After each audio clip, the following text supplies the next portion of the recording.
On a testé l'autre aussi, c'est bon.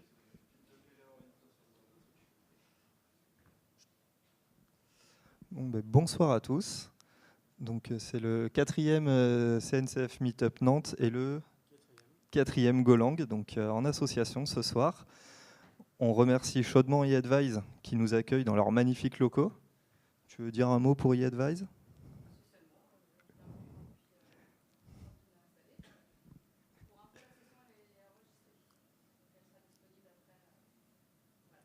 On vous transmettra les liens sur Twitter.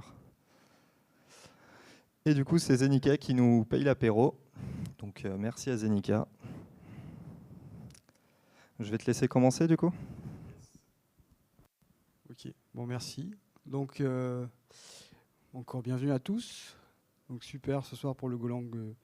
Bienvenue au Golang Nantes de ce mois-ci. Ça fait un petit moment, ça faisait 3 mois qu'on n'avait pas fait des news, mais ça tombe bien parce que la release de 1.12 est sortie récemment et ça nous fait quelques éléments à apporter.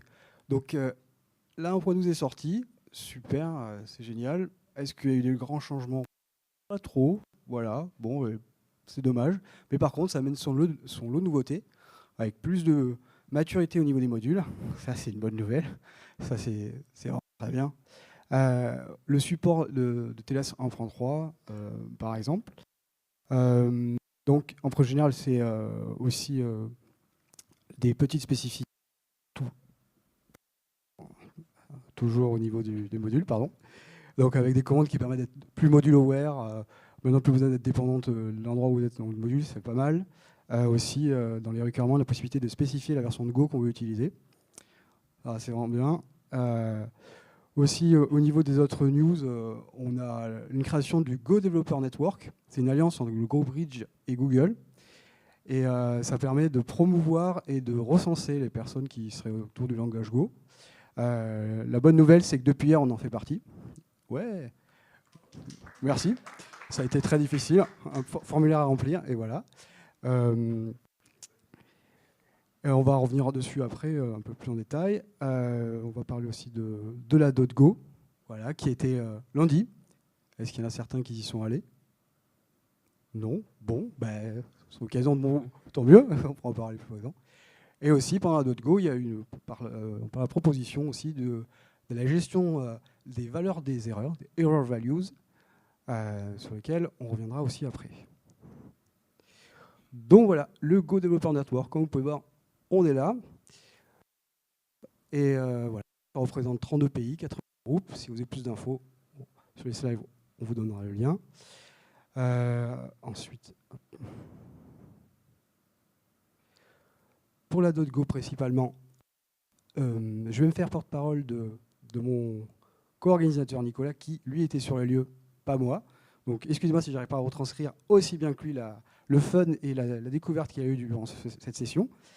Mais principalement, ce qu'il m'a dit, ce qu'il a préféré, le retour, j'ai du mal avec le micro, excusez-moi, sur de Inad Korshin, sur le retour de Go scripting. Pourquoi pas faire du script avec Go ? Pourquoi pas, oui. Ben, voilà, son explication, c'est pas si facile que ça. J'avais déjà lu son blog, c'est un joli défi. Ça demande pas mal de modifications au niveau OS, au niveau Linux. Mais voilà, ça serait intéressant d'avoir cet élément-là pour remplacer les langages de script comme Python. Bon, c'est pas le but premier. Donc c'est une approche assez intéressante. Après, il y a eu une discussion sur les Go constantes de David Cheney, qui était le maître de cérémonie de la .go, a expliqué en profondeur comment les utiliser, la puissance que l'on peut avoir derrière. Ensuite, une explication aussi de Jean de Clercq qui parlait de la gestion des modules, en faisant un exemple, un module GitHub repo, pour terminer avec un repo multi-module qui arrive à gérer toutes les dépendances. Assez intéressant. Et the last but not least, le 3D Printing with Go de Len Korb.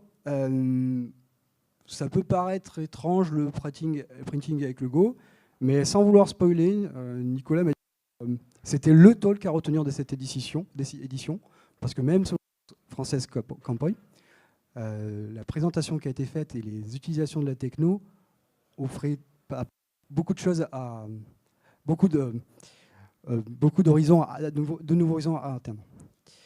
Voilà. Donc la prochaine édition sera le 30 mars 2020. Donc on essaiera de voir avant ça pour essayer de venir ou donner des petites infos et tout ça. On a des partenariats avec eux, avec des promotions sur les billets. Et donc le dernier talk qu'on a parlé, c'était la gestion des erreurs en Go. Donc voilà, c'est l'amélioration. Alors il ne faut pas le confondre avec la gestion des erreurs en soi, c'est vraiment les valeurs. Donc l'amélioration des types avec le chaînage des erreurs, le formatage, donc le nouveau type erreur wrapper, erreur formateur, error frame, qui permettent de travailler sur deux niveaux, la remontée surtout au niveau des programmes. Donc voilà, on peut arriver à bien identifier le chaînage de toutes les erreurs, mais aussi mieux contrôler le formatage plutôt à end user dans l'idée, parce que pour rappel, actuellement c'est une interface qui renvoie une chaîne, donc voilà, un string. Donc ça va être amené sûrement, probablement, dans la version 1.13 qui devrait sortir dans 6 mois. Il y a des packages de transition qui existent, donc le XERA, pour pouvoir commencer à faire joujou et à essayer de migrer son code sans aucun souci. Et voilà. Et donc, c'est à toi maintenant de jouer. Merci. Alors, pour ceux qui viennent plutôt du Golang, et on fait un petit rappel sur pourquoi le CNCF Meetup. Donc déjà pour parler de cloud, parce que le CNCF c'est la Cloud Native Computing Foundation. Donc le but, voilà, parler de cloud, parler de projets innovants, découvrir de nouveaux projets et découvrir d'autres communautés. Comme vous voyez, c'est déjà notre deuxième Meetup commun. Donc la CNCF, c'est quoi? Là, on peut voir à travers ce landscape qu'on retrouve sur le site très perturbant. Sur le site CNCF.io, donc c'est un petit peu tous les projets qui sont... Je capte mal en fait. Donc... Je vais faire du beatbox. Mais ça coupe même si tu le tiens droit, en fait, même sans bouger. Je bouge plus. Donc voilà, la liste un petit peu de tous les projets. Donc vous voyez, il y a vraiment de quoi faire. Je vais faire sans le micro. Vous m'entendez bien de toute façon? Je vais essayer avec le. Allez. Micro technologie.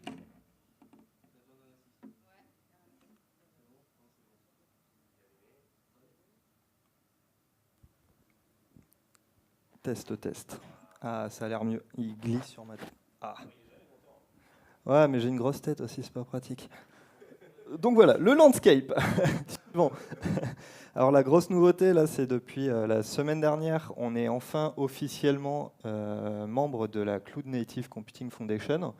Donc en gros, c'est quoi? C'est juste, on est... Merci, merci. On est reconnu du coup par la CNCF comme un meet-up officiel. Voilà, donc vous pouvez nous retrouver sur leur site. On apparaît sur leur belle carte. On voit qu'il n'y a pas autant de points que pour Go, mais c'est déjà pas mal. Donc au niveau des nouveautés, la Linux Foundation a annoncé la CD Foundation. C'est une fondation, comme son nom l'indique, qui va être plutôt autour des projets de CI/CD. Ce sont les 4 premiers qui sont rentrés dedans. Au niveau des membres, il y a déjà plus de 20 membres, dont Alibaba, CircleCI, Huawei, Netflix.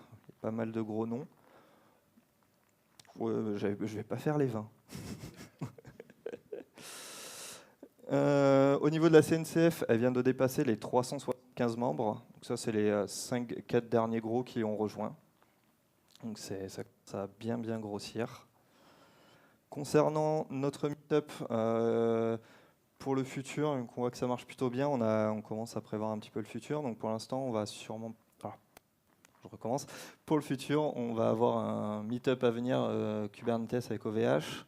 Un meet-up conjoint avec le VMUG. Donc VMUG, c'est VMware User Group, c'est ça, et le JUG, donc le Java User Group.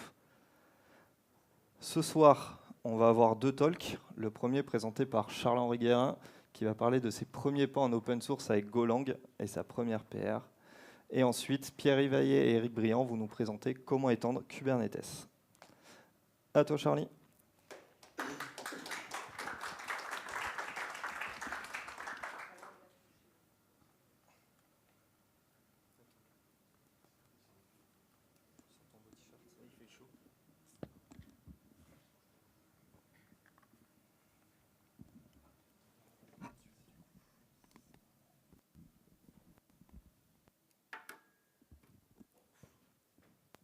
un assistant.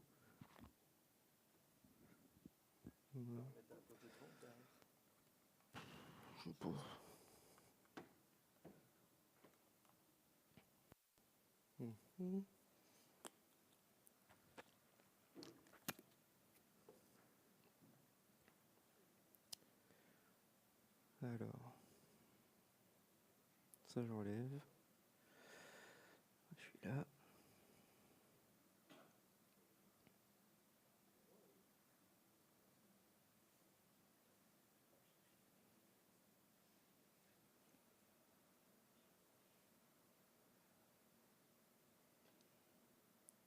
Tac.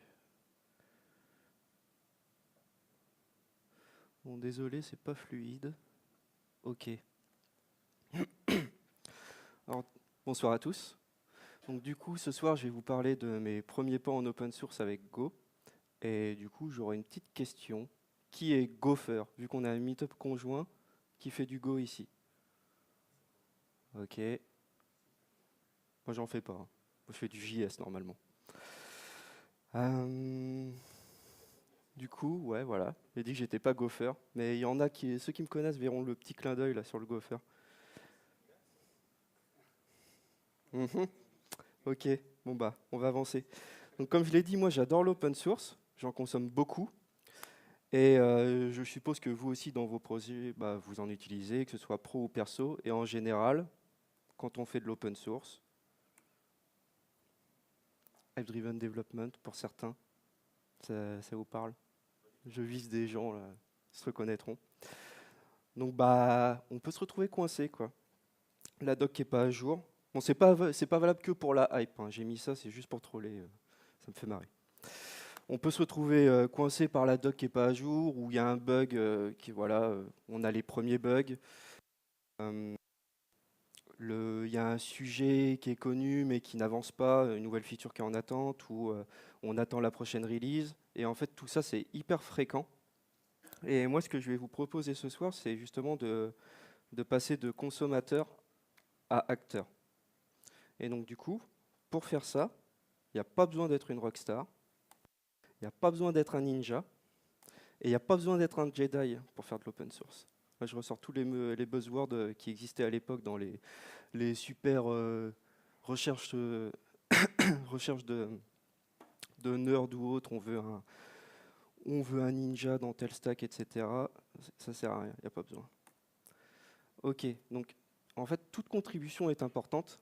Et le simple fait, justement, de reporter une issue, et bah, ça peut aider vachement. Par exemple, là, j'ai pris un commentaire qu'a fait aujourd'hui un collègue sur une issue sur Gatsby. Alors Gatsby, ça va peut-être pas vous parler vu que c'est un projet JS. Et ce qu'il a fait, en fait, c'est que donc c'est une issue qui dit que pour tous les prochains plugins, il faut qu'on utilise ce helper-là, qui a marqué en haut. Et donc lui, il s'est dit, bah ok, il y a plein de plugins, et bah je vais aider les gens, je vais contribuer, je vais faire un commentaire où je vais lister tous les plugins. Donc en fait, pour contribuer, il n'y a pas besoin forcément de faire de code, il n'y a pas besoin d'être forcément l'auteur de l'issue. Chacun peut apporter sa pierre à l'édifice, c'est vachement important. Et ça, voilà, ça peut aider les gens à avancer dans le boulot. Là, par exemple, les gens vont pouvoir faire une PR pour chacun des plugins indépendamment, et on va pouvoir voir la progression et clore l'issue quand ce sera fait.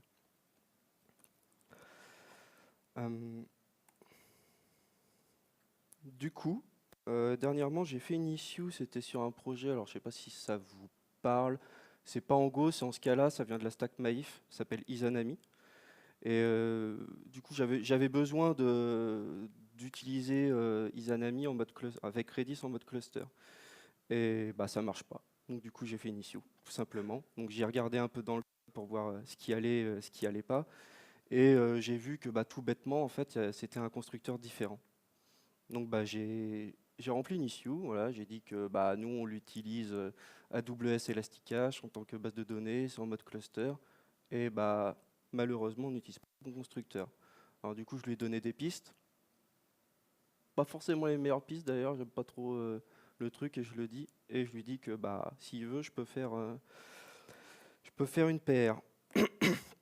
Donc ça va permettre au mec, bah, déjà, ou la fille, d'être au courant qu'il y a une issue, enfin qu'il y a un problème et que du coup la solution elle se trouve peut-être vers là. Ça va lui donner des pistes. Donc passer les issues, il y a aussi les PR. Donc quand vous êtes motivé, faites-en une. Moi j'en ai fait une là par exemple, c'était sur donc pareil, c'est pas du Go. Je parlerai de Go plus tard. Là c'était sur la doc React, donc c'est pas du code, c'est juste de la traduction. Et le truc intéressant, si je vous montre cette PR, c'est parce que là on voit qu'il y a un contributeur justement qui a fait une review. Et ce que je voulais vous dire, c'est qu'il n'y a pas forcément besoin d'être mainteneur ou contributeur pour faire une review sur une PR. Si vous voyez qu'il y a une PR qui traîne, eh ben vous pouvez faire une review. Si vous voyez qu'il y a des trucs qui ne collent pas avec ce qui est attendu ou tout simplement que vous avez vu un bug, vous pouvez le dire en fait. Il n'y a pas besoin que ce soit le mainteneur qui fasse toujours la review. On peut quand même l'aider, donner de l'input et voilà. Comme ça, quand le mainteneur passera ou un autre contributeur, il pourra voir que peut-être ça a déjà été corrigé. Et voilà, ça lui fera moins de taf.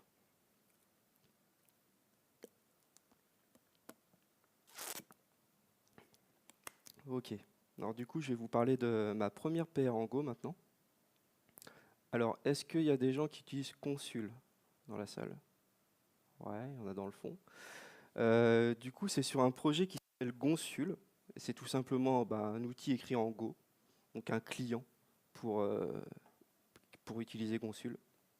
Et en fait, dans son utilisation, on a rencontré un problème. On avait un message d'erreur qui nous mettait unmarshal quelque chose. Et en fait, ce quelque chose, c'est pas quelque chose qu'on avait en fait dans ce qu'on fournissait à ce client. Donc on voyait pas du tout d'où venait l'erreur. On a dû striturer les méninges et essayer de voir ce qui n'allait pas. Et en fait, le problème, ça venait que le serveur ne renvoyait pas la bonne réponse à l'outil.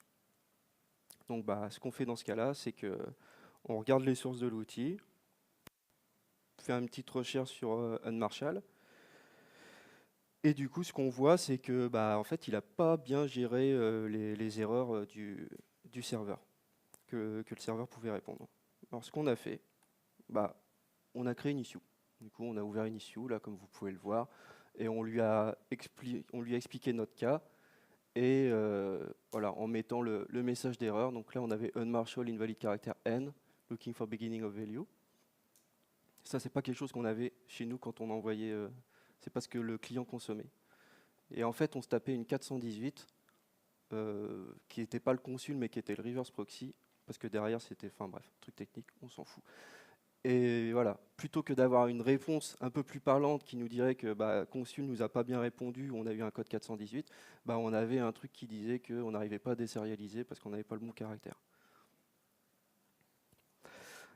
Alors suite à ça, ce que j'ai fait, c'est que j'ai fait une PR. Ça a l'air simple en soi. C'est si telle chose, si tel autre code, telle chose. Ça a l'air vachement simple. Mais qu'est-ce qui pourrait se passer, quoi? C'est vraiment trop simple comme code. Bon, déjà, petite erreur. Et là, j'espère que vous allez tous vous moquer de moi. Voilà. Est-ce que ça parle, ça? Voilà. Donc ça, c'est ma toute première erreur en Go. Voilà, j'ai fait un git clone, je savais même pas comment fonctionnait Go. Hein. J'ai fait Go build comme si je faisais un mec. Pouf, j'ai ça. Oh, mais c'est quoi ça?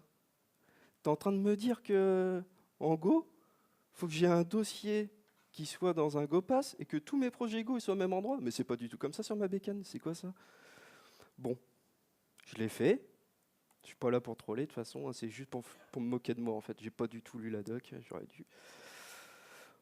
Ok, donc une fois que ça c'est fait, on fait tourner le projet, ok, ça compile, je fais mes modifs, je fais mon test, ça marche pas. J'ai modifié le code, il n'y a pas de changement.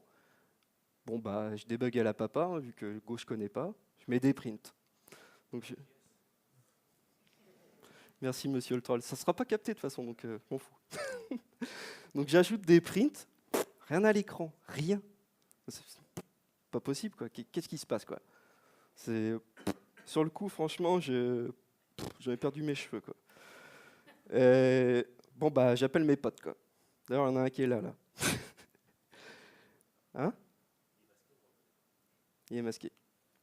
J'appelle mes potes et on regarde. On cherche. Et là, je vois un truc. Un truc chelou. Mais donc je regarde comment fonctionne le soft, parce que j'étais juste dans le fichier, j'avais pas du tout regarder comment les fichiers étaient importés entre eux. Je regarde les imports. Qu'est-ce que je vois? Bah, je vois ça. Import github.com miniclip Gonsul. Miniclip. C'est qui Miniclip? Je savais même pas qui c'était Miniclip. En fait, Miniclip, eh ben, c'est l'auteur de Gonsul. Et ça, là, eh ben, c'est le chemin vers son repo. Et moi, eh ben, je suis en haut, là, avec GoPass. Voilà. Parce que mon dossier, du coup, je l'appelais GoPass. Et ben, moi, je suis là, et dans mon code, j'ai ça. Du coup, bah, quand je compile et que je fais tourner mon code, bah, c'est normal. Il va me chercher Miniclip Gonsul, alors que moi, je suis Charlix Gonsul. Comment je fais, quoi? Alors là, pas compris. Et bah, du coup, je sais pas si vous connaissez Maître Logan. Maître Logan, c'est un collègue lillois en fait, qui a fait un article sur justement contribuer à l'open source en Go. Et donc, dans son article, eh ben, il explique justement le problème que j'ai eu avec les imports. Et en fait, la solution, eh ben, c'est hyper simple. C'est ça. Voilà. Je fais un go-get du projet. Ça va tout me télécharger. Bon, ça, c'est dans un projet Go qui n'utilise pas les modules, etc. hein. Il y en a encore beaucoup. Je fais le go-get, ok, je vais dans mon module, mais là, c'est bizarre, parce que d'habitude, moi, ce que je fais, c'est je fork, je git clone, je suis dans mon truc, je set l'upstream sur l'autre, plutôt, et là, c'est l'inverse. C'est que je vais dans le repo de la personne, j'ajoute une remote vers mon repo. Je fais les modifs, comme c'est indiqué dans le commentaire, dans son repo, en fait, et comme ça me permet de tester. Parce que du coup, sur le disque, ça va bien être github.com, miniclip, Gonsul. Et là, au niveau des imports, là, ça va marcher. Et une fois que c'est terminé, poup, je push sur ma remote. Et voilà, c'est tout. Tout ça pour ça. Là, j'ai réussi à faire ma PA. Et c'est comme ça, voilà, c'est comme ça que j'ai réussi à faire ma PA. J'étais très, très content. J'ai eu du mal avant de comprendre son article, mais en fait, c'était aussi simple que ça. Donc, je vous mets la solution. Et je sais pas pourquoi, mais là, je vous sens chaud pour qu'on fasse une contrib tout de suite maintenant, en live. Donc, ce que je vais faire, c'est que je vais aller sur un projet que j'aime bien. Enfin, que j'aime bien. Sur un projet que j'ai déjà contribué. Alors, attendez. Hop. Ah, c'est pas facile. Je suis pas habitué à faire ça. Alors, on va aller sur GitHub Terraform. Poup. Et puis le provider, tant qu'à faire. AWS. OK. Merde. Pourquoi je me suis pas mis en mode miroir? Ouais, mais non, j'aime bien. Allez, une good first issue. J'en avais repéré une pas mal. Ouais, celle-ci, elle était pas mal. Ok, donc là, ce que ça nous dit, c'est qu'en gros, il y a une ressource qui s'appelle AWS Glue Catalog Database, et le nom de la base de données ne doit pas contenir de majuscule. Auquel cas, s'il contient une majuscule, bah faut péter. Voilà, on balance une erreur. Voilà, hein, c'est quoi ça? Ah, ok. Et bah voilà, voilà. Moi ça, j'avais pas prévu. Bon. Eh ben, il y a déjà quelqu'un qui l'a fait. Ok.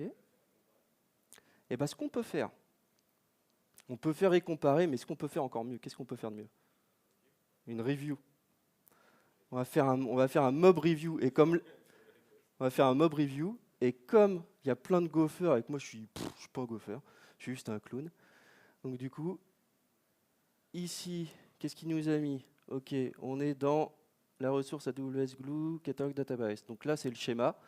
Et donc sur l'attribut du nom, il a ajouté une fonction de validation.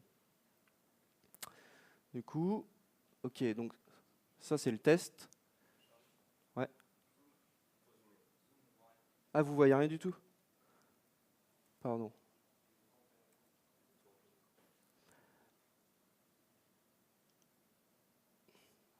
Est-ce que je répète ou ça va? Là, il a ajouté une fonction de validation pour valider le nom, l'attribut name.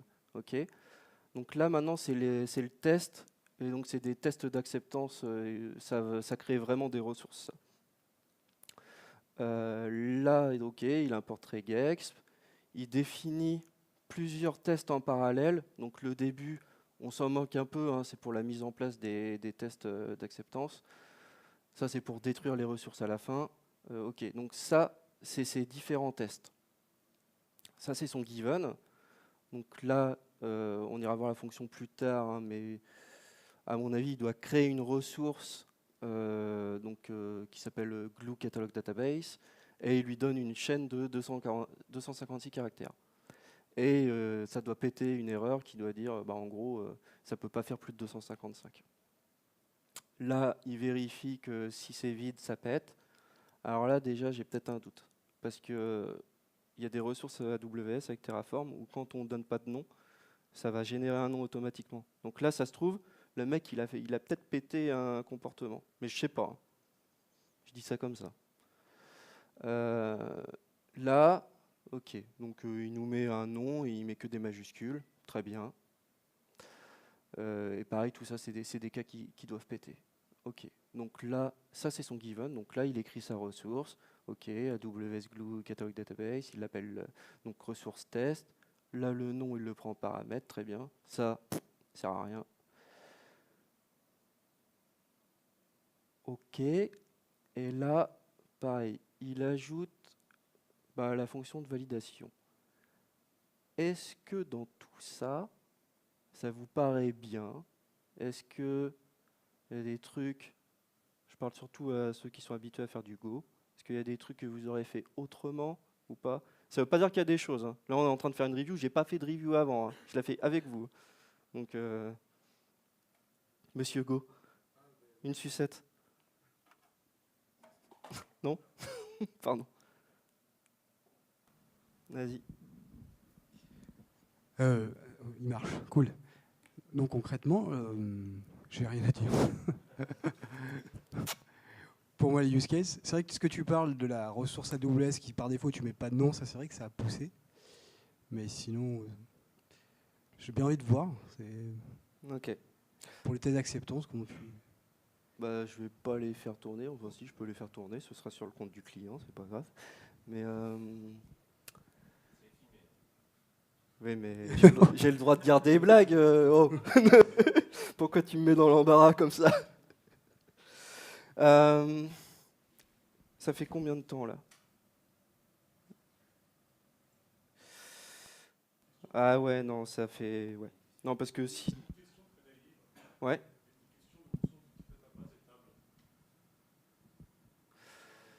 C'est parce que... Ouais, en fait, j'ai vu ça. En fait... Non, non, non. Il y a bien un truc sur la table aussi. Là. Table. Non, non, il y a bien la table, justement. Non, non, il y a tout. Ce qu'on pourrait creuser, en fait, c'est si, voilà, s'il n'a pas pété un comportement, mais là, on va pas avoir le temps de creuser dans la doc. Et puis franchement, on peut voir plus tard, c'est pas grave. Du coup, il reste un peu de temps, allez, je vais un peu gratter de temps. Qui a une issue sur son projet en Go, ici?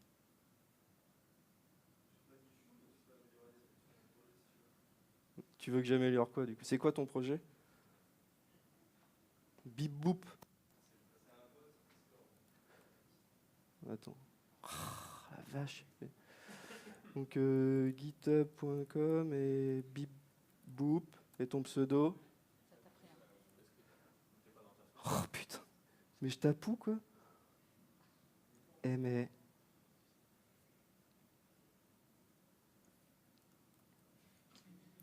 Bon. Excusez-moi.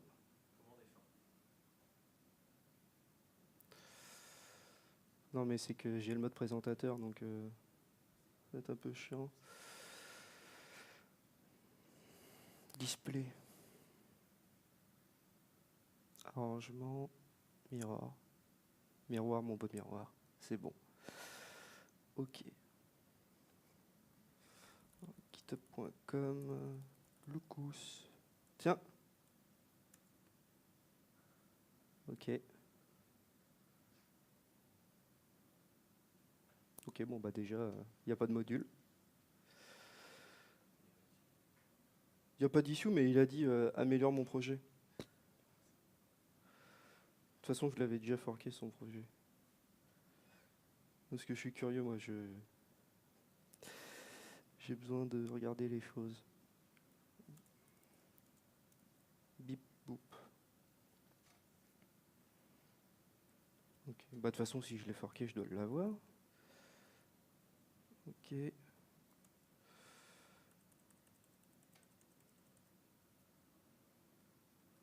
Est-ce que ça, c'est assez work. Bah du coup, ça doit être là-dedans.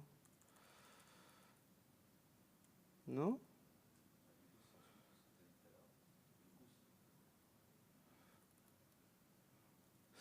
C'est même Poyos, parce que moi, c'est un fork de son fork. Alors du coup... bip, boop, bip, boop, bip, bla. Ok. Go mode init. Oh! Dis donc. Comment se faire trahir? Non! Pourquoi c'était pas prévu ça? Un gopher dans la salle. Disable int. Ah oui, mais c'est normal. Je fais n'importe quoi. Toucou, toucou, toucou. Ouais, ça c'est. Non, je suis pas au travail. GoPass, SRC, GitHub, Poyos, Biboop. Ok, je le mets là. Biboop.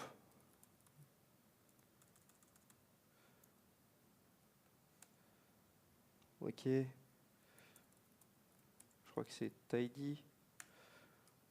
Parce que le truc dans ce projet, c'est qu'ils ont utilisé Gokogiri là, et ça utilise libxml. Et enfin bref, oh, pourquoi vous avez fait ça, hein.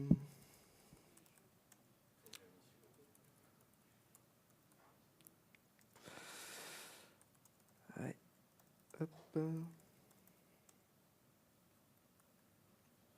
Pardon. Ok, et du coup, ça c'est Sparkles.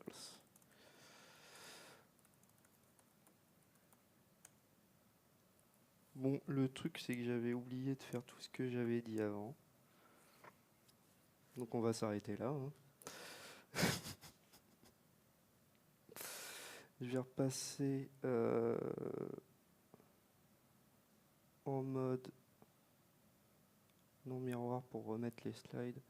Du coup, je vais pas pousser tout parce que vu que je l'ai sorti, j'ai pas mis ma remote et je suis déjà en train de bouffer plein de temps, c'est pas cool pour les autres.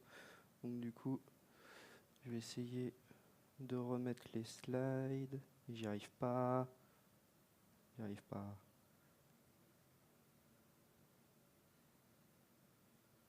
C'était ça? Non, c'était ça. Ok, bon. Non, mais c'est pas vrai ça.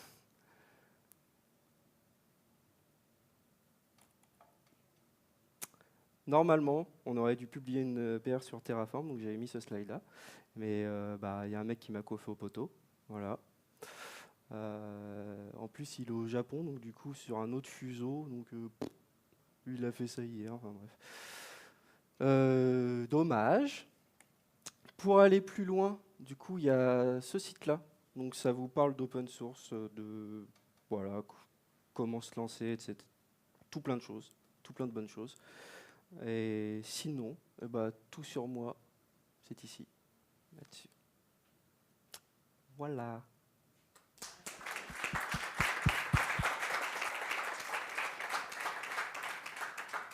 Est-ce qu'il y a des questions où on fait plus tard les questions? Comment ça se passe? Ah si, il y a... Questions tout de suite? Ok.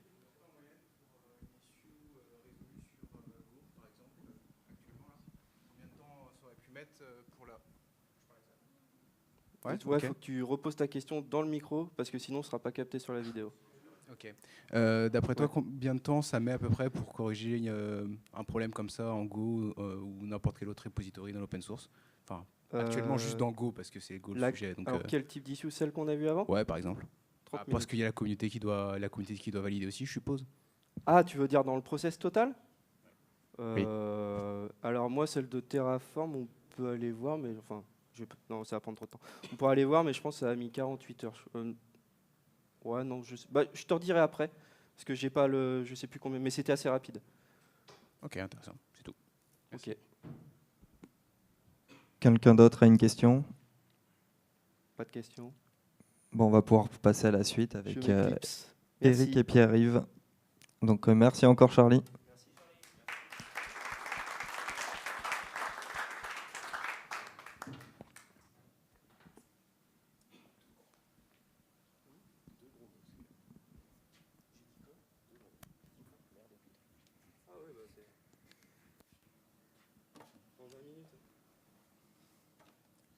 Ouais, t'as fait le temps.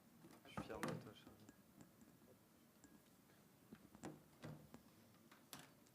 C'est la tienne d'eau, du coup? Messieurs, on vous a fait des bouteilles d'eau. Je vais prendre ça. Je vais galérer. Oui. Tu veux que je remercie les autres, il marche mieux. On va faire avec.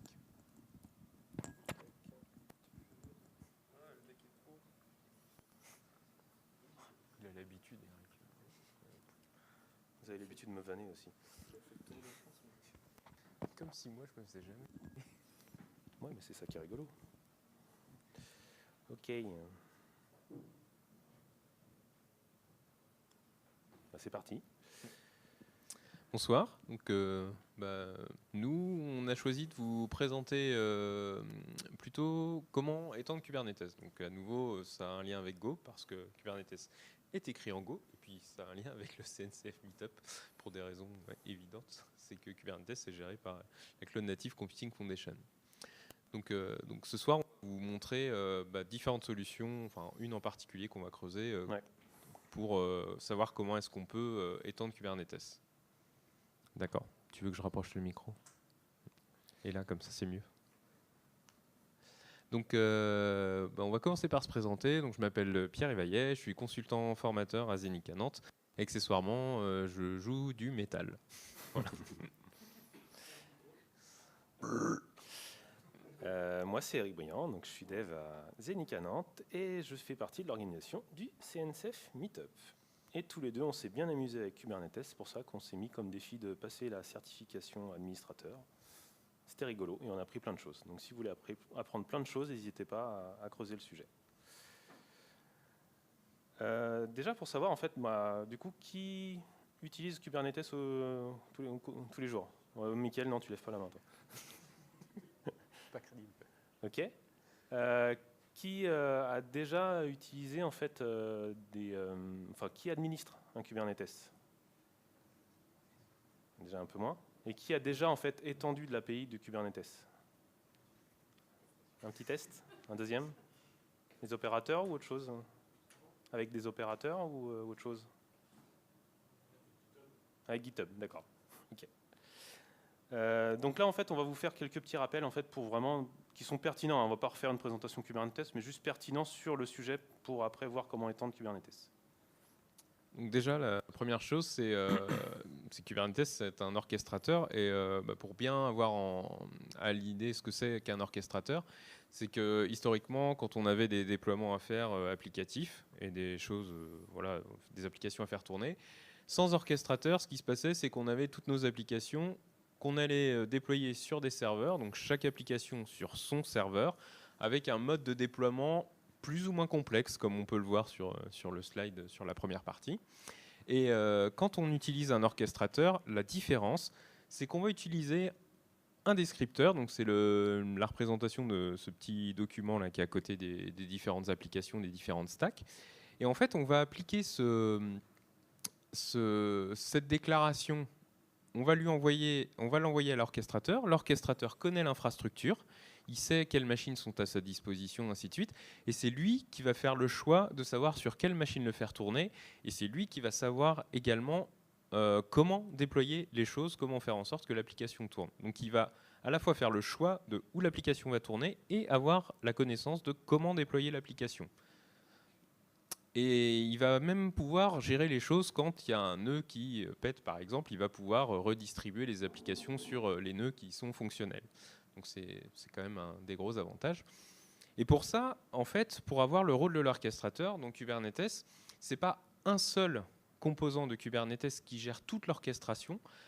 Ces principes que je viens d'évoquer, ils sont répartis en fait entre différents composants de Kubernetes. D'accord ? Donc il y a un premier composant qui va gérer ça et qui va gérer quelque chose qui peut paraître assez simple, mais qui peut aller assez loin dans la complexité si vous voulez le gérer très finement. On va s'appuyer sur le scheduler. Le scheduler, il a connaissance de ce qui tourne sur les différents nœuds.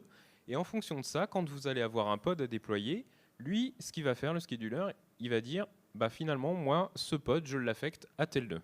C'est son rôle. Il va regarder les différents pods qui arrivent. Et quand il y en a un nouveau qui n'a pas de nœud affecté, il va lui affecter un nœud. C'est une première étape. Ensuite, pour tous les autres composants et tous les autres comportements qui vont être gérés par Kubernetes, on va s'appuyer sur des boucles de réconciliation différentes. Donc, pour ça, on va s'appuyer sur un état désiré. Donc, c'est ce que vous avez dans le manifeste, par exemple, ici d'un pod, et une boucle de réconciliation. Donc, qui va analyser ce manifeste, qui va observer ce qui est actuellement déployé sur le cluster, notamment en s'appuyant éventuellement sur un statut. Est-ce qu'il y en a un ou pas ? S'il n'y en a pas, on va faire ce qu'il faut pour mettre le cluster dans l'état désiré. Et ensuite, le act, il va mettre le cluster dans l'état désiré et mettre à jour ce statut. Ce qui va tourner en boucle comme ça et nous permettre d'avoir toujours cet état désiré sur le cluster. Donc là, on l'a vu pour un pod, mais sur Kubernetes, si vous l'utilisez, si a priori il y a quand même quelques personnes qui connaissent, vous savez qu'il y a différentes ressources qui vont être gérées. Donc par exemple, quand on va créer un deployment, le fait qu'à partir du deployment, il y ait un réplica set qui soit créé et qu'ensuite le réplica set, à partir de ce réplica set, il y ait des pods qui soient créés, ce sont des contrôleurs différents qui vont appliquer la boucle de réconciliation que je vous ai présentée juste avant. D'accord ? La boucle de réconciliation, c'est, si on simplifie ça en code Go finalement, c'est je récupère l'état désiré, je récupère l'état courant, et je fais les changements nécessaires pour que l'état courant corresponde à l'état désiré. Il y a tout un tas de contrôleurs. Si vous voulez aller les voir, ils sont dans le code source du Kubernetes, tout simplement. Il y a les liens dans la presse sur le GitHub correspondant. Donc, la première question qu'on pourrait se poser, c'est pourquoi ajouter finalement des contrôleurs à Kubernetes ? On a vu qu'il y en avait quand même déjà beaucoup. Certes, il y en a déjà beaucoup, ils peuvent permettre de gérer les services, la répartition des pods, ainsi de suite. Néanmoins, il y a des choses qui ne vont pas forcément être prises en compte. Il y a notamment les principes d'ingress, comme entrer pour savoir comment rentrer dans le cluster pour attaquer les services. Il n'y a pas de contrôleur pour ça de base dans Kubernetes. Il faut avoir un contrôleur supplémentaire. Si vous voulez avoir des gestions de trafic plus fines avec des canary release, du AB testing, ce genre de choses, il va falloir aussi des contrôleurs spécifiques pour gérer ce genre d'état désiré dans Kubernetes. Ça peut aussi également être des contrôleurs qui sont dédiés à de l'applicatif. Si vous avez des comportements particuliers pour des bases de données ou pour des stacks applicatifs complètes, vous allez avoir besoin également d'un contrôleur pour gérer ces états désirés et ces transformations à faire sur le cluster spécifique. Et alors l'exemple qu'on a pris aussi, c'était si vous voulez gérer l'intégration continue dans le cluster. Et notamment, il y a un projet qui s'appelle Tekton, qui est intégré dans la Continuous Delivery Foundation récemment créée, qui permet de déclarer ces pipelines de déploiement continu directement dans un format YAML qui va être géré par un contrôleur Kubernetes. Donc ça, c'est différents exemples qui permettent, qui expliquent pourquoi on peut avoir besoin d'étendre Kubernetes au niveau des contrôleurs. Donc maintenant, on va passer en revue, on va montrer une première manière qui est déjà dans le Kubernetes, comment étendre le comportement de Kubernetes en utilisant les ressources de base. Donc on va utiliser ce qu'on appelle les annotations. Donc déjà, pour rappel, en fait, une annotation, hein, c'est quelque chose qui est déjà prévu dans toutes les ressources Kubernetes. Donc généralement, les ressources Kubernetes, on va mettre des labels, donc qui vont décrire les noms, etc. Et les annotations, en fait, ça va être plutôt quelque chose des informations qu'on va rajouter, qui ne sont pas forcément à destination de Kubernetes. Donc là, dans le premier exemple, ça va être des annotations Prometheus. Donc là, elles sont assez explicites, hein, c'est juste dire active le scrapping et quel est le port où il faut faire le scrapping. Donc pour les gens qui ne connaissent pas un Prometheus, le principe c'est j'ai un serveur, il va aller voir sur des ressources, il va récupérer des métriques, donc il va faire du pool. Et donc en fait, en mettant juste ça, en ayant un Prometheus avec la configuration qu'il faut, lui en fait il va comprendre, ok, tu as créé une nouvelle ressource, et ben je vais automatiquement récupérer des métriques dessus.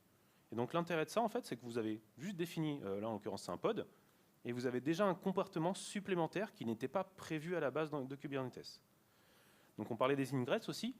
Donc les ingress, l'idée hein, c'est juste on définit un host, un path, et ça redirige vers un service. Donc ça, de base, ça fonctionne. Par contre, on va peut-être vouloir rajouter du comportement. Donc là, par exemple, on a un exemple où c'est du Nginx, et on a activé le rate limiting. Donc on a dit, on veut 5 requêtes par seconde, on peut activer un burst de 1. Et donc en fait, c'est intéressant de voir, voilà, on a un comportement quand même assez fin, on peut faire des choses encore supplémentaires. Tout ça, ce n'était pas prévu par Kubernetes. Juste avec des annotations, on peut faire ça. Et donc, si vous connaissez Nginx, hein, ça c'est cool, on peut faire du rate limiting, mais en fait, on peut faire plein d'autres choses. Donc voilà la liste exhaustive de toutes les annotations possibles. Donc, il faut savoir qu'il n'y a pas de hiérarchie, donc tout est à plat, qu'il y a des annotations qui se contredisent. Donc, en l'occurrence, si vous mettez une annotation, potentiellement, si vous en mettez une autre, elles se contredisent mutuellement. Donc, ça ne fonctionnera pas du tout. Et donc, voilà. Et donc, quand on arrive devant un pavé comme ça, en fait, à moins d'être un expert d'Nginx, moi, j'avoue que c'est un peu compliqué à comprendre. Donc, c'est là où on peut se dire, est-ce que ça suffit en fait On se dit, OK, ils ont prévu des annotations, on voit qu'il y a des utilisations, est-ce que c'est suffisant? Donc, l'avantage des annotations, hein, c'est vraiment, on reste sur des ressources standards. Donc là, on n'invente pas les roues. Et puis, du coup, on a déjà des comportements supplémentaires qui peuvent, par exemple, Prometheus, c'est quand même déjà vachement bien. Par contre, on voit que ça peut être vite compliqué. On peut avoir des annotations à n'en plus finir. On n'a aucune validation. Du coup, le seul moyen, il n'y a pas de schéma, il n'y a pas tout ça. Kubernetes, il ne valide pas les annotations pour lui, c'est juste de la metadata. Et donc, qu'est-ce qu'il va falloir faire? Il va falloir dire une doc infinie pour savoir comment ça fonctionne. Et surtout, typiquement sur les ingress controllers, c'est assez rigolo de passer d'un ingress controller à un autre. Les mêmes annotations potentiellement veulent dire deux choses différentes en plus. Donc, autant vous dire que c'est pas satisfaisant. Il va falloir faire autre chose. Donc pour ça, on va s'appuyer sur finalement une nouvelle notion d'état désiré qu'on va pouvoir ajouter à notre cluster Kubernetes, donc par le biais de Custom Resource Definition. Qu'est-ce que c'est? Alors déjà, ça a été ajouté en Kubernetes 1.7. On est depuis quelques jours à la version 1.14, donc c'est quand même assez ancien. Les Custom Resource Definition, ça va permettre d'ajouter dans l'API Kubernetes une nouvelle ressource aux côtés des autres ressources existantes et gérées par Kubernetes nativement. On va pouvoir ajouter une ressource qui va avoir le même fonctionnement, c'est-à-dire un nouvel endpoint dans l'API. Et quand on va créer des instances de cette ressource, elles vont être stockées dans etcd, comme le sont toutes les ressources qui existent sur Kubernetes. L'avantage de ça, c'est que ça permet de créer des ressources qui sont complètement personnalisables. On va pouvoir customiser le mécanisme de validation, la façon dont elles sont affichées quand vous faites un kubectl get, par exemple, et puis après, gérer d'autres choses lors de création des ressources, ainsi de suite. En revanche, ce qu'on voit là, c'est que si on fait ça, on n'a créé que la déclaration de l'état désiré. Il nous manque la boucle de réconciliation qu'on a vue tout à l'heure dans le pattern, et donc finalement un contrôleur qui va pouvoir exploiter cette ressource custom et prendre des actions sur le cluster pour arriver à créer l'état désiré sur le cluster. Donc, d'abord, un exemple de Custom Resource Definition, ça se manipule comme n'importe quel objet de l'API Kubernetes. Donc on a l'API version, le kind, ainsi de suite. On a les metadata avec le name, donc là on dit le nom de notre ressource custom. Et puis ensuite, ces spécifications. Donc ces spécifications, ça va être le groupe d'API. Si vous avez déjà utilisé Kubernetes, vous avez dû voir que les différentes ressources sont regroupées au sein de groupes, tout simplement. On va avoir une notion de version. on va avoir une notion de scope, parce que les ressources dans Kubernetes, soit elles sont namespacées, soit pas, finalement.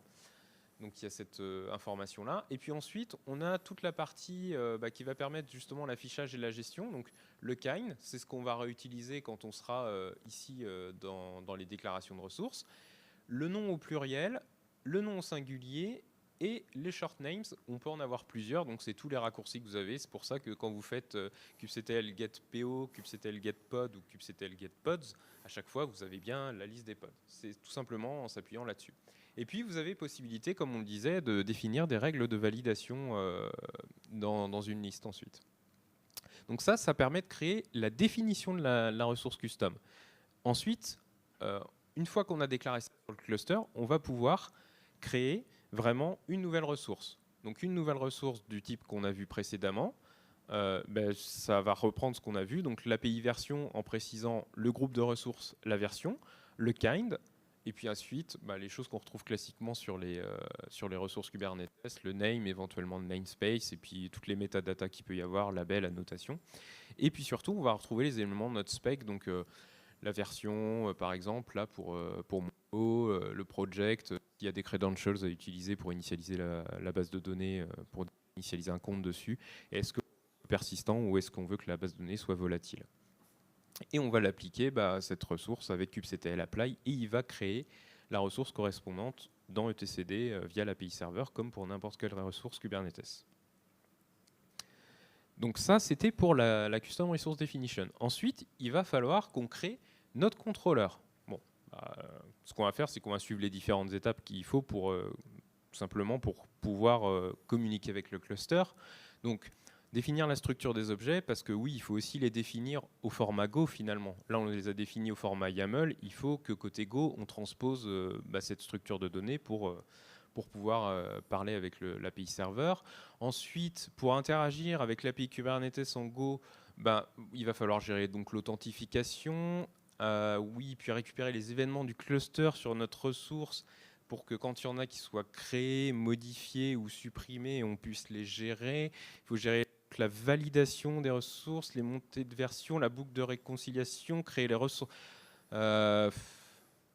Franchement, ça a l'air hyper compliqué, quoi. Il y a beaucoup de choses à faire. Donc, on ne va pas le faire à la main, en fait. Donc, c'est bien, on arrive à un bon moment, en fait, parce que finalement, il y a déjà un pattern qui existe. C'est ce qu'on appelle les opérateurs. En fait, les opérateurs, c'est ni plus ni moins, ça. C'est d'avoir une définition de ressource et d'avoir son contrôleur associé. Donc, pourquoi ça s'appelle opérateur ? En fait, l'idée, c'est de dire, on va coder ce qu'un ops va faire pour faire une mise à jour, une reprise d'erreur, tout ce qu'il va faire à la main. Et bien là, plutôt que le faire à la main, on va le coder.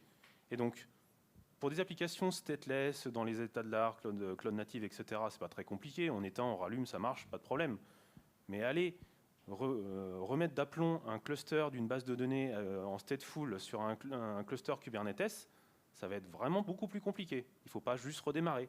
Il va falloir définir un ordre. Peut-être qu'il va falloir réélire un leader. Il va y avoir des choses assez compliquées. Pareil, la mise à l'échelle. Si on a une application qui, vraiment qui gère des données compliquées, on ne va pas pouvoir le faire comme ça. Donc il va falloir faire vraiment des actions beaucoup plus complexes et il va falloir le coder. Et donc c'est grâce à l'opérateur qu'on va pouvoir faire ça. Et donc le principe de l'opérateur existe et donc CoreOS a donc publié en fait ce qu'on appelle un opérateur framework SDK.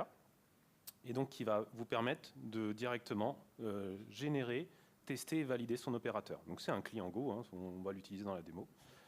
Donc ça a presque un an. C'est open source et donc ils en sont à une quinzaine de releases. Donc c'est pas finalement très très connu, 1400 stars, 70 contributeurs, mais ils commencent déjà à avoir en fait pas mal d'opérateurs en fait qui existent. Pour l'utiliser, c'est un CLI, c'est basique. Donc on va faire un new, on va dire je crée un nouvel opérateur et après on va rajouter notre API et on va rajouter notre contrôleur associé. Et donc juste avec ces opérations-là, en fait, on aura déjà un projet Go initialisé avec une API vide et un contrôleur qui ne fait rien. On pourrait déjà le déployer sur Kubernetes. C'est juste que si on crée une ressource, là en l'occurrence on a appelé ça App Service, il ne fera rien. Mais on aura une ressource qui sera créée dans le Kubernetes. Voilà. Mais juste pour dire, on a déjà quelque chose qui bootstrap tout ça. Il y a déjà beaucoup d'opérateurs en fait. Donc il y en a des privés, il y en a des publics. Donc on a juste listé deux sites. Hein. Le premier, en fait, c'était rigolo, je ne connaissais pas en fait, avant de préparer le talk, c'était Kubedex. Donc c'est un peu comme le Pokédex, il faut apprendre tout ce qu'il y a sur Kubernetes. Et donc il y a une liste d'opérateurs. Donc ce qui est intéressant, en fait, c'est qu'ils vous mettent les opérateurs, il y en a déjà une belle liste, et puis après la maturité, est-ce que c'est stable, est-ce que c'est encore en bêta, en alpha, voilà. Et donc directement en fait dans l'organisation opérateur framework, il y a une liste awesome. Donc les listes awesome, hein, c'est les listes purifiées sur certains sujets. Et là sur les opérateurs. Et donc il y en a déjà une liste assez importante. Il y a aussi très récemment, c'était il y a 2 semaines, 3 semaines.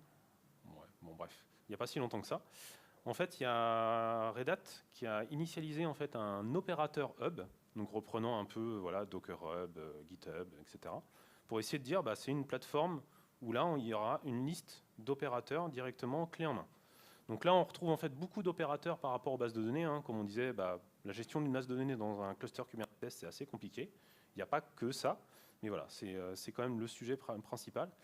Et donc ici, en fait, si vous allez sur ce site-là, en fait, moi j'ai testé, hein, j'ai voulu installer un opérateur, et en fait, ils vont utiliser une notion supplémentaire.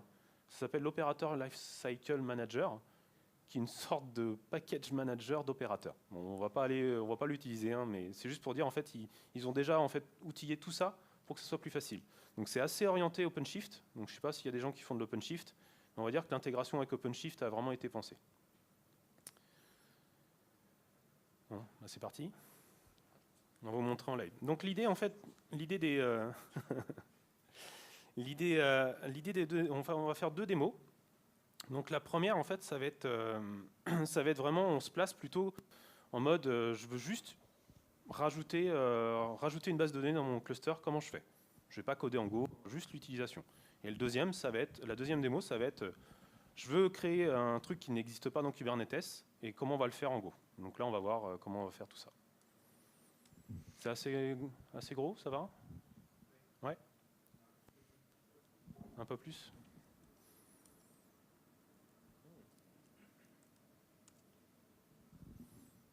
Mieux.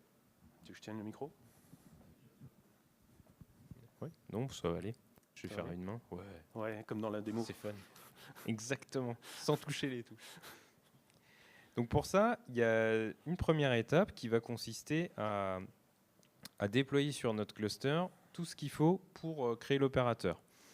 Faut savoir que on va juste reprendre un opérateur existant qui a été fait par Zalando, qui permettent de déployer plus facilement des bases Postgre. Donc, ce qui va se passer, c'est qu'on va créer cet opérateur qui lui-même va créer les Custom Resource Definition sur notre serveur.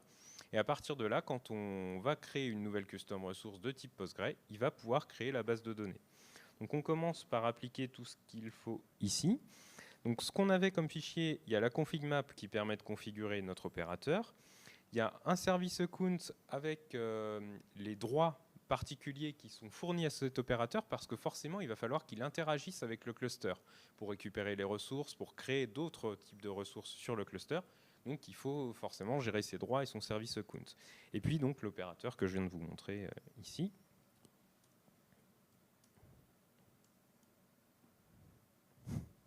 Qui c'est qui pollue l'historique avec des trucs qui concernent la démo d'après? Franchement. Hop. Donc on applique tout simplement les... Si on a accès au cluster. Si on a accès au cluster, mais ça a l'air d'être bon.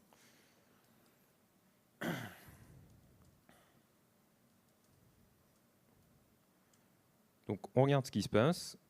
Ok, bon, c'est extrêmement rapide. Notre opérateur est déjà en train de tourner. Hop. Et donc,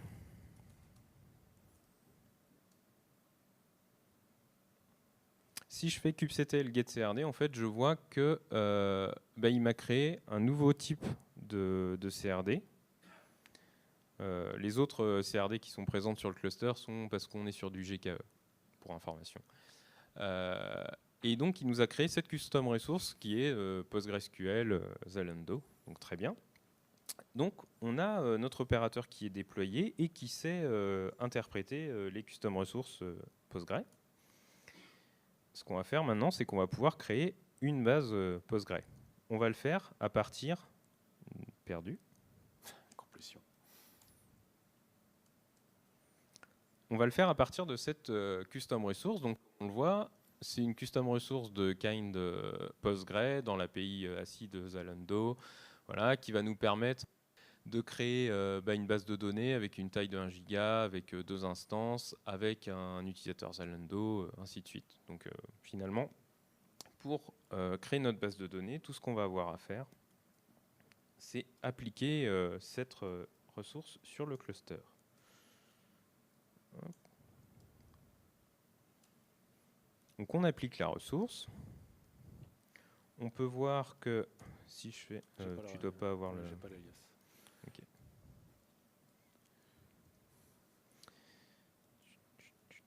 Hop.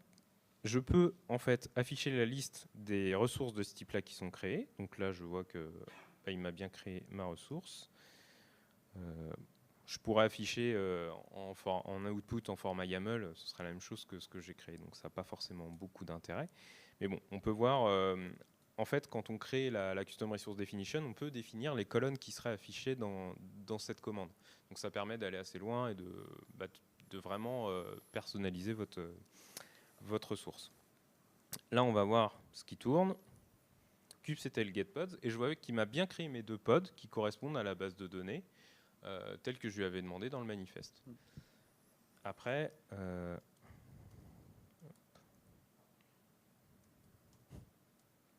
c'est pas du tout ça le pod sur lequel je veux aller. Non, pas du tout. Hop. Alors là, c'est ça. Oui, non, si, c'est ça.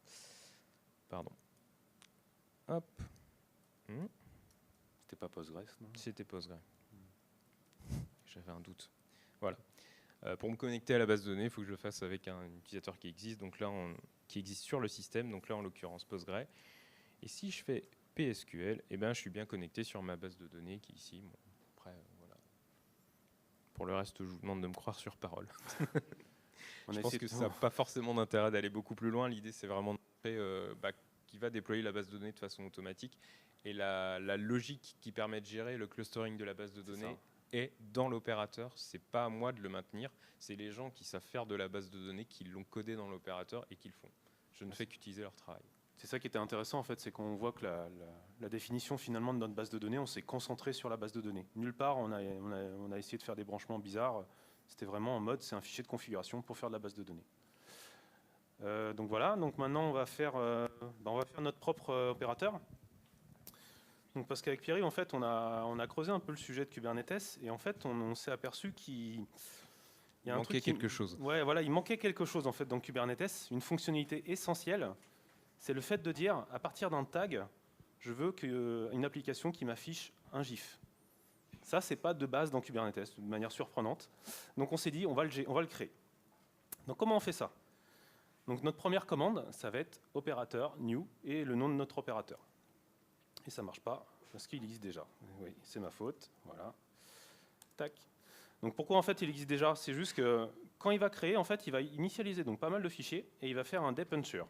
Donc ceux qui connaissent depenture, c'est quoi? Ça, il va récupérer toutes les dépendances. Et c'est juste que pendant une démo, c'est pas très intéressant le depenture parce que c'est un petit peu long. C'est long.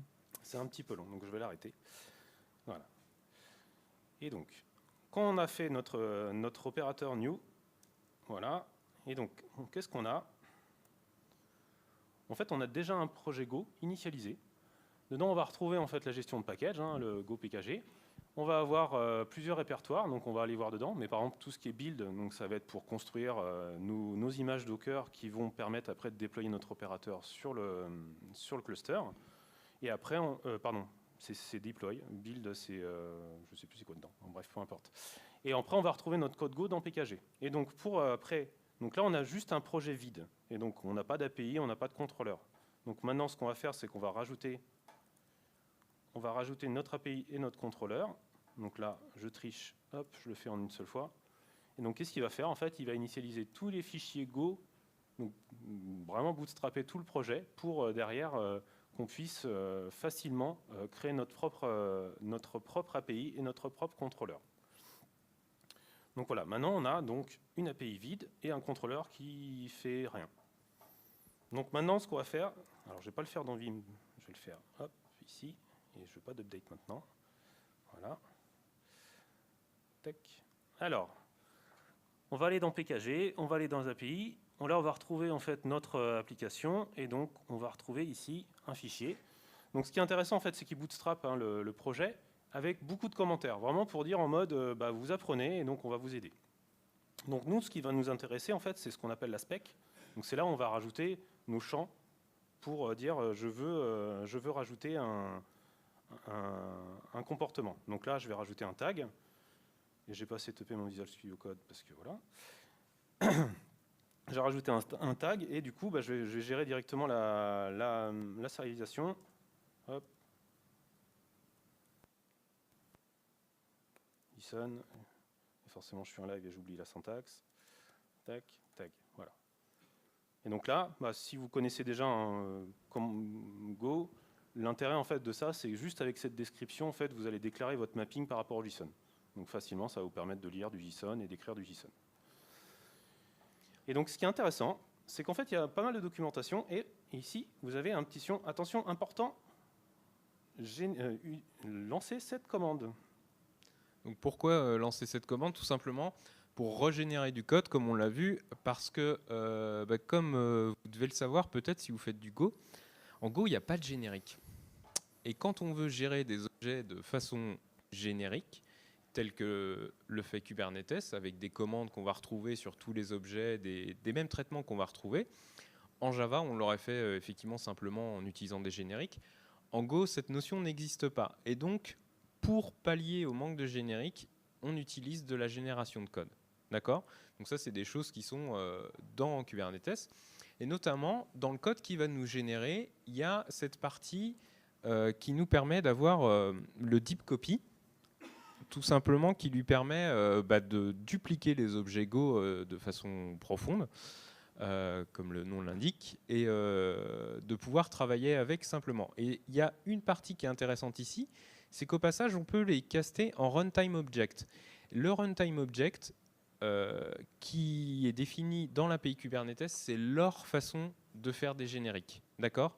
C'est une signature de base qu'il y a sur tous les objets Kubernetes et qui permet pour un objet de récupérer son kind, donc les mêmes choses qu'on a vues tout à l'heure, son nom, ainsi de suite, et deep copy object qui permet d'en créer des copies profondes. Ensuite, dans le même package de Kubernetes, vous voyez ici, il y a tout un tas de fichiers qui nous permettent de manipuler ces runtime objects pour faire de la sérialisation, de la désérialisation, de l'encodage, des conversions, ainsi de suite. Enfin, vraiment tout un tas de fonctions utilitaires qui vont travailler avec comme si c'était un objet générique, alors qu'il n'y a pas de générique. Mais pour que ça fonctionne, comme on l'a vu, il faut de la génération de code jusqu'à ce qu'on ait de vrais génériques en Go. Donc une fois qu'on a ça, en fait, maintenant on va commencer. L'idée, ça serait de coder notre contrôleur, donc notre boucle de réconciliation. Donc j'avoue que je vais tricher. Hop, hop, je vais le copier. Tu codes vachement vite. Ouais, c'est beau, hein. J'aurais dû afficher, tu sais, le copier-coller depuis Stack Overflow, en fait. Alors, comme on disait, en fait, donc il nous a généré en fait notre contrôleur. Donc il y a beaucoup de dépendances. Hein. C'est voilà l'intérêt en fait de l'opérateur framework SDK, c'est vraiment pour vous faire tous les imports. Donc il y a beaucoup d'imports, les contrôleurs runtime, etc. Et donc l'idée en fait derrière de ce code, bon, je ne vais pas le passer en revue, mais l'idée c'est vous allez définir un nouveau contrôleur. Je mets tout ce qu'il faut pour dire j'enregistre ce nouveau contrôleur dans Kubernetes. Donc il y a typiquement la fonction add qui va faire un nouveau réconcilieur, etc. Et donc finalement, dans les premières approches, ce qui va vraiment vous intéresser, c'est la fonction réconcile. Donc réconcile, c'est la boucle de réconciliation. Donc la logique, c'est à chaque fois qu'il va se passer quelque chose, votre fonction va être appelée et vous allez regarder si ça vous intéresse. Et donc là, c'est vraiment la picture globale. Hein. C'est un petit peu plus compliqué, mais l'idée c'est ça. Et donc derrière, en fait, ce qu'on va faire, on va faire un get de l'instance de AppJiffy. Donc derrière, on va récupérer notre définition, donc avec la gestion d'erreurs qui va avec. Et donc l'idée derrière, en fait, c'est est-ce que j'ai déjà un déploiement qui correspond à cette ressource? Si j'en ai pas, eh bien, je vais créer un nouveau déploiement. Et donc, là, c'est là la fonction qui n'est pas forcément la plus intéressante du monde à coder, mais bon, c'est intéressant de l'avoir quand même. C'est là, en fait, où on va vraiment décrire, je passe de ma ressource custom à comment je décris une ressource Kubernetes. Et donc là, en fait, on va définir un déploiement Kubernetes. Et donc là, même si ce n'est pas du YAML, hein, si vous avez l'habitude d'écrire du YAML Kubernetes, en fait, on retrouve exactement les mêmes champs. Un déploiement avec un nom, un namespace, avec des labels, et derrière, une définition de pod. Et donc, notre pod, il y a une image de conteneur, un tag et une clé d'API, parce qu'on va appeler Jiffy. Donc voilà. Donc c'est, en l'occurrence, hein, là, je ne l'aurais pas fait en live parce que c'est un peu long, mais finalement, c'est assez séquentiel. Donc c'est sûr que si vous avez des workflows beaucoup plus complexes, hein, avec des élections de leaders, d'appels, enfin voilà, j'imagine pas, ça peut être beaucoup plus compliqué la boucle de réconciliation, mais l'intérêt en fait du framework, c'est que vous allez vraiment vous concentrer sur la complexité de votre produit, et pas la complexité de tout l'outillage pour réussir à communiquer avec Kubernetes. Donc une fois qu'on a fait ça, ben, il y a une commande opérateur SDK build. Hop. Et donc là, en fait, qu'est-ce qui va se passer? Il va compiler notre code Go et il va construire l'image Docker qui va bien. Donc là, vous voyez quand même que pour construire l'image Go, il y a un petit peu de monde. Donc ça, voilà, 200 mégas à copier. Donc juste pour répéter, hein, si vous le faites à la main, ça va être un petit peu long à faire quand même, pour récupérer toutes les bandes de dépendance, etc. Enfin, ça peut être assez compliqué. Donc une fois qu'on a fait notre image Docker, on fait un push, hein, sur un registry. Bon là je ne vais pas le faire parce que c'est pareil, c'est pas la chose la plus intéressante. Mais du coup ici, ah mince, pardon, pas en VI, on a dit, pas en VI. Hop, pardon. Non, c'est le thème qui n'est pas très visible en fait, c'est pour ça. Du coup, il faut que je retrouve mes petits. C'est dans deploy. Donc l'opérateur, voilà. Donc ici en fait, notre opérateur, hein, ça va être juste un déploiement. Enfin, un déploiement Kubernetes, il va faire des pods. Et donc ici, voilà, vous avez un commentaire qui dit, bah, ça c'est pas moi qui l'ai écrit, hein, c'est vraiment ce qu'il a généré. Et donc il dit, bah voilà, remplace avec ton image. Donc ok, on va le faire. Tac.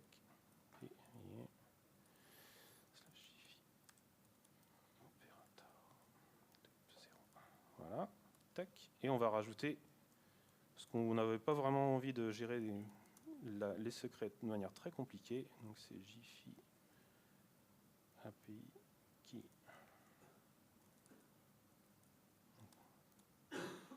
Ça c'est la partie sexy de Kubernetes, c'est taper du YAML. Voilà. Et donc avec ça, on va faire juste un petit, on va changer de fichier parce qu'on voulait juste pas montrer en live l'API key. Très secret. Tac. Et donc après, voilà. Oui, en plus c'est vachement important Jiffy. Hein, deploy. Donc là, ce qu'on va d'abord créer, ça va être notre custom resource définition. Donc encore une fois, la définition, ça va être juste, je déclare dans Kubernetes, j'ai un nouveau type de ressource. Donc là, il a dit, bah ok, il y a un nouveau type de ressource qui s'appelle app.jiffies. Et ensuite, on va dire, hop, on va déployer, on va déployer tout ce qu'il faut, le contrôleur, pour gérer cette nouvelle API. Et donc maintenant, hop, kubectl get odds. On a notre Jiffy opérateur qui est en train de se créer. Voilà, il est running. Donc là, on a un opérateur. Donc maintenant, on va déployer notre nouvelle ressource. Donc en plus, voilà. Pas Vim, pardon. Vous aimez quoi comme animal? C'est important comme question, parce que c'est là où vraiment, est-ce que la démo va fonctionner ou pas? Vous êtes plus chat ou plus chien? À main levée, à main levée. Chat. Chien. Allez, chien, allez. Hop. Il n'y avait qu'une seule girafe, mais je l'ai entendu. On aurait dû mettre une baleine. Et donc maintenant, -f, deploy de notre custom resource. Voilà, tac. Et donc maintenant, on peut faire kubectl get app Jiffy. on a bien notre magnifique instance d'app Jiffy. Derrière, ça s'est traduit par un déploiement qui a créé un pod. Donc là, on est à mono-instance, on aurait pu mettre 5 instances parce que c'est tellement important d'afficher des GIFs que voilà. Et c'est stateless. Ouais, là c'est Cloud Native ce qu'on a fait. Et donc maintenant, on a fait, vu qu'on n'a pas voulu faire de trucs très compliqués, on a fait un port forward. Voilà. C'est très bien. C'est très bien les ports forward. Ça marche très bien. Et donc maintenant, si on va là, voilà.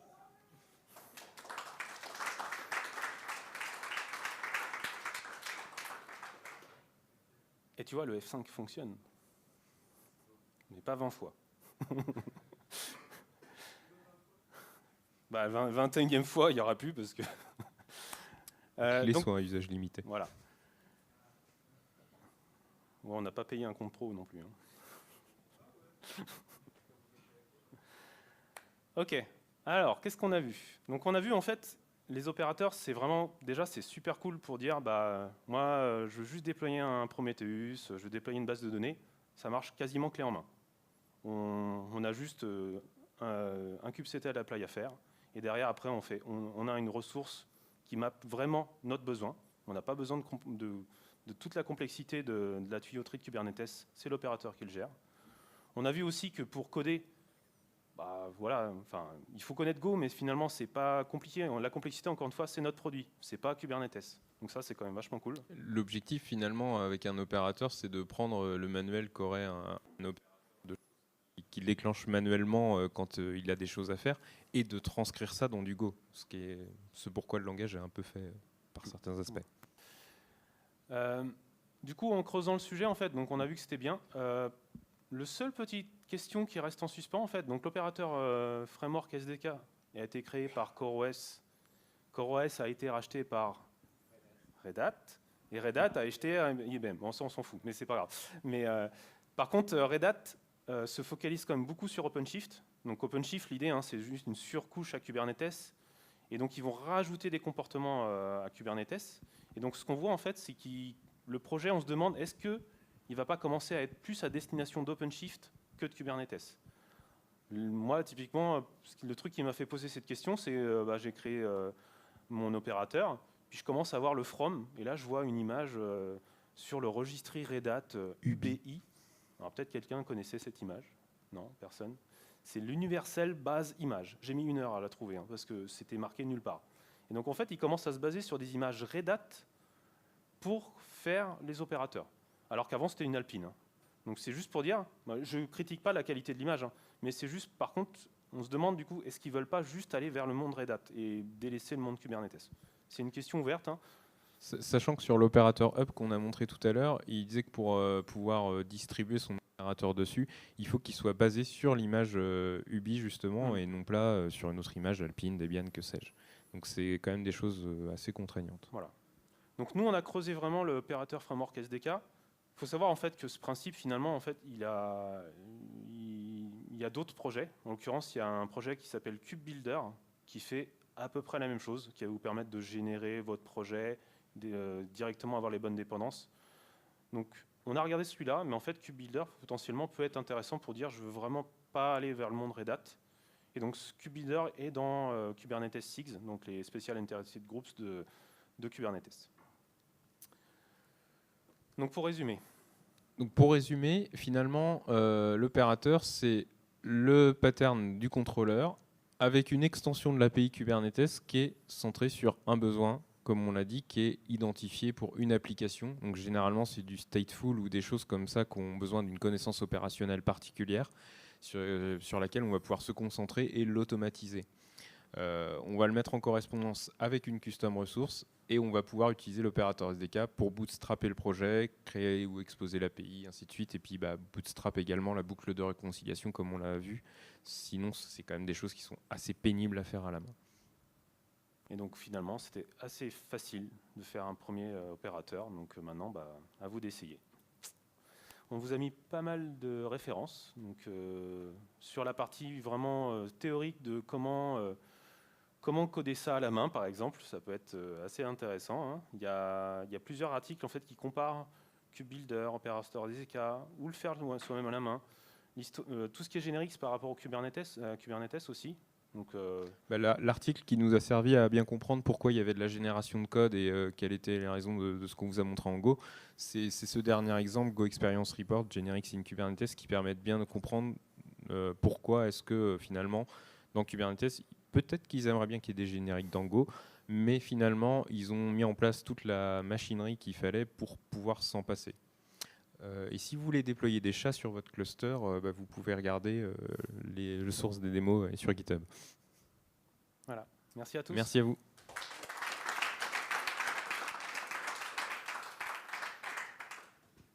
Est-ce que vous avez des questions ?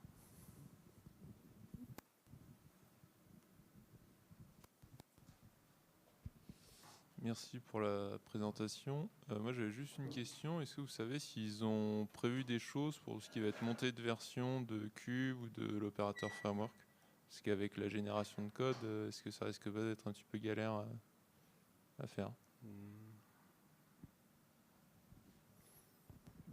Alors, si ta question, elle est plutôt par rapport à l'évolution des API que pourra entraîner justement ces montées de version, et a priori, c'est plutôt ça le cas, je dirais qu'il faut vraiment suivre le cycle de vie des API Kubernetes. Quand c'est en alpha, tu vas être prêt à réécrire ton code intégralement. Quand c'est en bêta, tu auras peut-être de la réécriture, mais pas beaucoup. Quand c'est stable, pour l'instant en tout cas, tout ce qui est stable dans Kubernetes reste et est maintenu.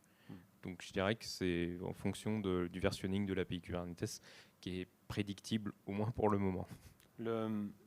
Il faut quand même avoir conscience que si tu commences à écrire du code en fait, qui se branche sur du Kubernetes, ça va être du code à maintenir en fait. Effectivement, ça ne va pas marcher ad vitam. Et c'est vrai qu'on n'a pas aussi parlé, donc sujet connexe, c'est la montée de version de ce que vous faites. Donc ça sera dans votre boucle de réconciliation qu'il faudra gérer aussi la montée de version de vos applications.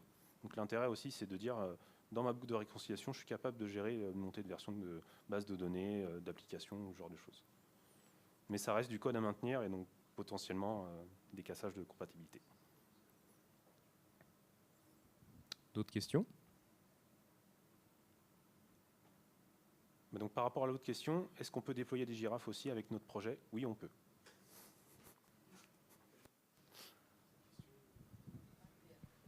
Ah non, même pas besoin, c'est générique. Merci encore pour la presse et la démo, c'était bien cool. Juste une question en termes de temps à peu près, ça vous a pris combien de temps, le temps de comprendre comment ça fonctionne et de faire une petite démo là-dessus pour se projeter dans le monde de l'entreprise par exemple? Un peu compliqué vu que ça a été dilué. Moi Pierre-Yves avait creusé le sujet bien avant moi en fait, parce qu'il écrivait une superbe formation Kubernetes Admin. Donc qui est disponible chez Zinca. Ouais. Non, mais il a creusé plus le sujet sur la durée. Moi, honnêtement, pour le talk, en fait, j'avais envie de creuser le sujet pour comprendre comment ça marche, parce que je voyais ça à ce principe-là. Même pas une dizaine d'heures, en fait, sincèrement. Parce que en fait, c'est toujours le curseur qu'on veut mettre. Moi, j'ai commencé à regarder après les schémas d'archi, la différence entre opérateur, KubeBuilder, le faire à la main. Là, par contre, ça prend beaucoup plus de temps. Parce que l'architecture de Kubernetes, c'est quelque chose de complexe. Par contre, avoir un outil comme ça, clé en main, et se focaliser vraiment sur la complexité du produit, je pense que c'est rapide. De mon côté, j'ai passé plus de temps à coder l'interaction avec Jiffy et cette partie-là que la partie opérateur. Non, honnêtement, c'est pas... Ouais. En plus, l'avantage, c'est que quand même beaucoup d'opérateurs sont open source. Donc l'intérêt aussi, c'est de pouvoir voir comment font les autres. Et moi, ça m'a beaucoup aidé aussi, pour bien comprendre comment ça fonctionnait.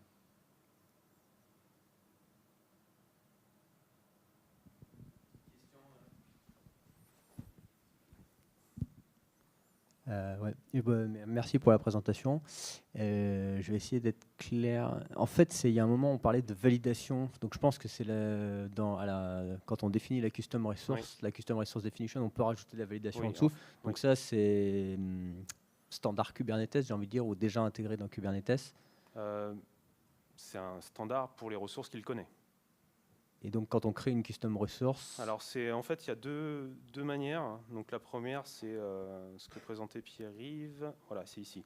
En fait, on peut directement, dans la custom resource definition, définir un certain nombre de validations. Ici, je m'attends à une string entre telle taille et telle taille, un nombre positif. Donc, en fait, là, on ne l'a pas mis parce que c'est un petit peu verbeux, mais enfin bref, c'est pas grave. On a mis le lien où est-ce qu'on l'a pris. En fait, le YAML, il est plus complet derrière. Il y a possibilité d'utiliser des expressions régulières, des voilà. choses comme ça. Enfin, on peut aller assez loin dans la validation, mais là, on est bien sur la validation syntaxique. Oui, et en fait, il y a un... d'un regard critique sur le sens finalement des ressources. Donc, il y a ces deux niveaux de validation. Il y a le niveau de validation syntaxique qu'on va pouvoir avoir ici dans la Custom Resource Definition directement. Par contre, s'il y a un autre type de validation, il va falloir le coder dans l'opérateur. Et donc là, en fait, effectivement, on l'a pas testé, hein, mais là, il dit, on peut très bien rajouter en fait des tags custom pour la validation après derrière dans le code directement. D'accord. Merci. Donc ça, c'est vrai que c'est une fonctionnalité qui est vraiment essentielle, hein, parce que quand on commence à avoir des déploiements hein, pas forcément complexes, mais avec quand même plusieurs paramètres, si on doit s'amuser à aller chercher la doc à chaque fois, et surtout pas avoir de retour, de feedback quand on crée la ressource, c'est inutilisable. Donc c'est pour ça qu'il y a quand même des mécanismes déjà présents.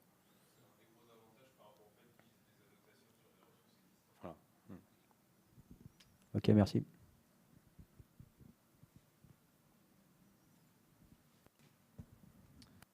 Bon, Merci. Si vous avez d'autres questions, on va aller prendre une bière, puis on en parlera. Voilà. Merci à tous. Merci.